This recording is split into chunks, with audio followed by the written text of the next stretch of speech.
వదిలేయండి. ఇమీడియట్లీ ఆయన బీసీ నేత ఇందాక చెప్పారు కదా, బీసీగా చెప్పుకుంటున్న రమేష్ గారు, జోగి రమేష్ గారు ఇమీడియట్లీ లొకేషన్ తిడితే వాళ్ళ ఇంటి మీద దాడి చేశారు. ఈ రకంగా దాడి చేయడానికి మనం ఒక ట్రాప్లో పడిపోతున్నామని మీరు గమనించలేదు అప్పుడు? సార్ ఇక్కడ జగన్మోహన్ కావచ్చు, ఆ పార్టీ కావచ్చు, ఇంత అధమ స్థాయి కులాల మధ్య పెడతారు ఎవరైనా. ఏమంటే మొదటి నుంచి కూడా నా ఎస్సీ కులము, నా మైనారిటీ సామాజిక వర్గాలంతా నాకు సపోర్ట్ ఉన్నారు, ఈ సపోర్ట్ తో నీకు అనే ఒక భ్రమలో ఉన్న పరిస్థితుల్లో ఈ రోజు 2024లో భూమ కుయ్యం అనేలా ప్రతి సామాజిక వర్గం కొట్టిందండి. రెడ్డి సామాజిక వర్గం కొట్టిన దెబ్బకు బంగాళాఖాతంలో పడ్డాడండి జగన్మోహన్ రెడ్డి. అట్లాగే మైనారిటీ సామాజిక వర్గం కూడా, అట్లాగే ఎస్సీలు కూడా దెబ్బ కొట్టేటప్పటికీ ఆయనకి ఏమైందండి, ఓహో ఈ సామాజిక వర్గాలు మొత్తంగా నాతో లేవు కాబట్టి మీ కాపులో కూడా చీలి తీసుకురావాలి, లేదంటే నేను గెలవడం అసాధ్యం.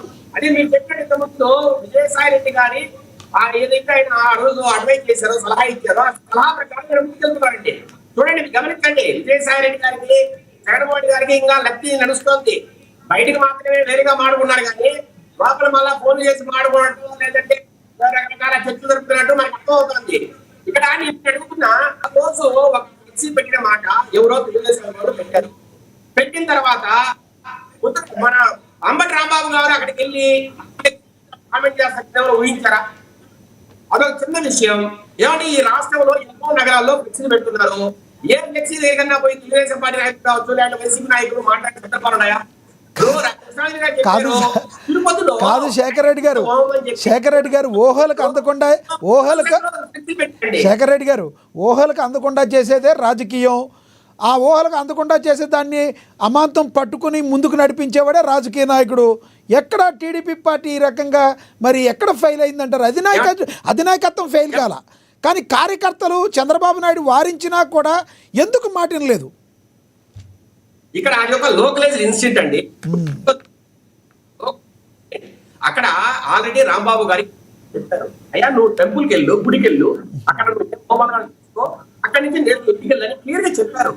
చెప్పిన తర్వాత కూడా ఆయన లేదు నేను ఫిక్స్ పోవాల్సిందే, వాళ్ళ సంగతి తేల్చాల్సిందని మాట్లాడలేదా? అక్కడ పోయేటప్పటికి అక్కడ కూడా కొంతమంది తెలుగుదేశం వాళ్ళు అక్కడ ఏమోనని చెప్పి వాళ్ళు కాల్చుకున్నారు. కాల్చుకున్నప్పుడు ఇప్పుడు ఈయన పోలీసులు క్లియర్ చెప్పారు అని, లేదు ఎవరు వస్తారు రండి అని లకారాలు మాట్లాడాడు. వాళ్ళని మాట్లాడాడు. రైట్. అంబటి రాంబాబు విషయం మనకు తెలిసిందే, అక్కడ జరిగింది తెలిసిందే. ముద్రగడ పద్మనాభరెడ్డి గారి గురించి చెప్పండి. ఎస్, అది జరిగిందంతా మనకి ఐడియా ఉంది. ఎస్,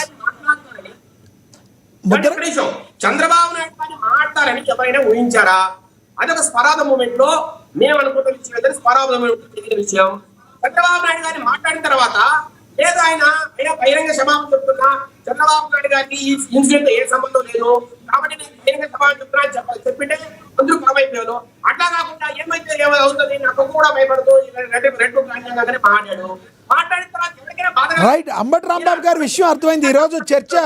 ఈరోజు చర్చ ముద్రగడ పద్మనాభం గారు మరోసారి చంద్రబాబు నాయుడు గారి మీద విమర్శలు గుప్పించారు. దాని గురించి మాట్లాడండి. ముద్రగడ గురించి కూడా కొన్ని మాటలు మాట్లాడతా. ఏమండి 2019లో ఓటమి తర్వాత ముద్రగడ పద్మనాభం గారు నేను ఇంకా రెడ్డిని, నేను ఇంకా కాపు కాదు, పేరు మార్చుకుంటానని చెప్పారు. మేము కూడా ఆహ్వానించాము, ఆనందపడ్డాము. అయ్యా నా నెట్లకు బలం వచ్చింది రాష్ట్రంలో, మేము రాయలసీమలోనే కాదు కోస్తా జిల్లాలో కూడా ముద్రగడ పద్మనాభం రావడంతో మా నెట్లకు బలం పెరిగింది, మేము తిరుగునే శక్తిని అవతరిస్తున్నామని మేము ఆనందపడుతున్న క్షణంలో ఈయన మన కాపుకులం అని మళ్ళా అంబటి రాంబాబు గారి ఏంటండి అంటే విజయశేఖర్ రెడ్డి గారు మీకు బాధగా ఉందా? ముద్రగడ పద్మనాభరెడ్డి గారు మీతో లేరని మీకు బాధగా ఉందా?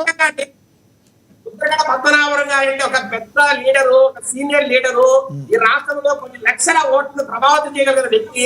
ఆయన మా రెడ్లకు సపోర్ట్ గా ఉండాలనుకుని నేనుకునే పరిస్థితుల్లో మళ్ళా ఆయన అంబటి రాంబాబు గారి రాంబాబు గారి ఒక హీనమైన వ్యక్తి కోసము, ఏమాత్రము ప్రజాకర్షణ లేని వ్యక్తి కోసము ఏమంటే అంబటి రాంబాబు గారు ఎంత దారుణంగా మాట్లాడారండి. నేను కాపు కులంలో పుట్టాను కానీ కాపు కుల పరిరక్షకుని కాదు, కాపు కుల కులతత్వాన్ని ఎత్తించుకునే వ్యక్తిని కాదు, నేను వైఎస్ రాజశేఖర శిష్యుడిని, నాకు సామాజిక స్పృహ ఉంది, కాపులంటే నాకు ఇష్టం లేదు, వీళ్ళు రకరకాల పనులు చేస్తారు అని ఆయన మాట్లాడి ఈ రోజు మళ్ళీ ఆయనే నాకు కులం లేదని మాట్లాడుతున్నారు. త్వరలో కులం అంటే ఏంటో చూపిస్తారు. Right. ఈ కులం లేని కుక్క రేపు కులం ఉన్న కుక్క అవుతుంది అని ఆయన తొడగొట్టుంటే దీన్ని ఏం మాట్లాడాలండి? రైట్. ఏమంటే అసలు ఆయనే చెప్పారు రంగా గారితో నేను ఒక్కసారే గెలిచానని. ఈ రోజు ఏమంటున్నారు? ఎందుకు ఆయన రంగా గారి శిష్యుడని అందులో లేదు ఆయన చెప్పారు, నేను రంగా గారి అభిమానే కానీ రంగా గారితో నేను నడవలేదు, ఉద్యమం చేయలేదని ఆయనే చెప్పారు ఒక విధానంలో. ఓకే, వైసీపీ నాయకులు ఏం మాట్లాడుతున్నారు? వైసీపీ నాయకులు ఏం మాట్లాడతారు? రైట్. మా రంగా గారి లేని లోటును మీరు చూసుకోవాలండి అంబటి రాంబాబు గారు. సరే ఒక్కటి చెప్పండి, ఇప్పటికైనా మీకు ఏమన్నా మీరు మరి మీకు ఏమన్నా అర్థమైందా? వైసీపీ ఇదంతా చేస్తున్నారు, మీరు ఆరోపణలు చేస్తున్నారు. వైసీపీ వాళ్ళు అయితే అదేమీ లేదు, మీరు భూతత్వంలో చూస్తున్నారు. అంబటి రాంబాబు గారు ఒక మంచి నేత వాళ్ళు చెప్తున్నారు. మీకు తత్వం బోధపడిందా? మీరు మీ స్టెప్ ఏంటి? నెక్స్ట్ స్టెప్ ఏమైపోతున్నారు? మీ కూటమి ప్రభుత్వం ఏమైపోతుంది? ఈ రోజు మా పవర్ స్టార్ పవన్ కళ్యాణ్ గారు ఈ రోజు ఈ ప్రభుత్వం పవర్ స్టార్ పవన్ కళ్యాణ, జనసేన అధినేత పవన్ కళ్యాణ. ఒకటి విజయశేఖర్ రెడ్డి గారు పవర్ స్టార్ పవన్ కళ్యాణ్ గా చూస్తున్నారా, జనసేన అధినేత పవన్ కళ్యాణ్ గా చూస్తారు ఇప్పుడు మీరు టీడీపీ వాడు? ఏమంటే ఆయన మేము పవర్ స్టార్ పెంచుకోవడమే మాకు ఆనందం. ఏమంటే ఆయన పవర్ స్టార్ కావడం వల్లే ఆయన ఈ రోజు విధులేస్తే జనసేన అధినేతగా గుర్తించరా? జనసేన అధినేతగా గుర్తించరా? కాదు సార్, ఆయన జనసేన నేతగా కూటమి ప్రభుత్వ నేతగా ఆయన ఒక ముఖ్య భాగం. ఆయన ఈ రోజు కాపుకోవడానికే కాదండి, మిగతా తగ్గిన అడుగు బలహీన వర్గాలకు పరిరక్షకుడుగా ఉన్నాడు. ఈ రోజు ఆయన్ను అభిమానించే కాపుకోవడం కూడా ఈ రోజు చూడండి మీరు ఎన్ని కార్పొరేషన్ చైర్మన్లు వచ్చాయో, ఎన్ని డెవలప్మెంట్ రకరకాల కావచ్చు, అట్లాగే రకరకాల ఈ రోజు భాగస్వామ్యం ప్రభుత్వంలో భాగస్వామ్యం ఒకసారి చూడండి. ఇంకో ఇద్దరు ఉన్నారు సార్. కూడా అన్ని కాన్స్టిట్యూషన్ లో కూడా కాపు కులానికి ఈ రోజు ఏ రకంగా పెద్దపేట వేస్తున్నారో కూడా మీరందరూ గమనిస్తూనే ఉన్నారు. ఒక కాపు కూడా కాదండి, వాడుకోవాలి బీసీలు కావచ్చు, ఎస్సీ ఎస్టీ కావచ్చు. ఈ రోజు మా పవన్ కళ్యాణ్ గారిని ఎవరైతే ఇంతకీ గతంలో ఏదైతే కార్పొరేషన్ గత ఎన్నికల్లో 2014 టైం తర్వాత మీరు కాపు కార్పొరేషన్ అమలు పరిచారో